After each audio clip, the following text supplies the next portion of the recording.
Imagine if Amazon or Google had their own nuclear arsenal, a private navy, and the legal right to tax an entire continent. It sounds like dystopian fiction, but in 1857, it was reality. This is the story of the British East India Company. It wasn't a country. It was a corporation run by accountants in London, men who were willing to burn empires just to keep their stock price green. Insight 1. Privatized imperialism. By the mid-19th century, this single company governed 200 million people, double the population of the Roman Empire. They didn't conquer for glory, they conquered for quarterly dividends.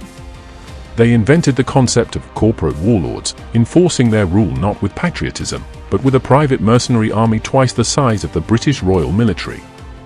But greed has no finish line. To maximize profits, the company enforced Insight 2, the doctrine of lapse. It was simple: if an Indian ruler died without a male heir, the company simply stole his kingdom. It was legalized robbery. They squeezed the peasantry for taxes so aggressive that millions starved, all to ensure the shareholders in London received their 10% return. The anger in India was building, waiting for a spark. That spark came from a budget cut. Insight 3, the greased cartridge. The company introduced the new Enfield rifle. To load it, soldiers had to bite off the paper cartridge.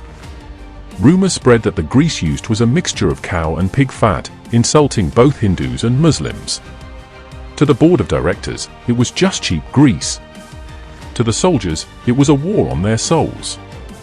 On May 10, 1857, the sepoys turned their guns on their masters. The rebellion had begun. The war was brutal. Massacres happened on both sides. The company was losing ground, outnumbered and surrounded.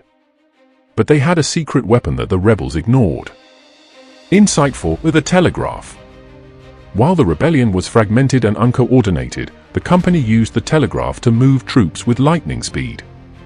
A captured rebel leader famously said before his execution, "It was that accursed string that strangled us."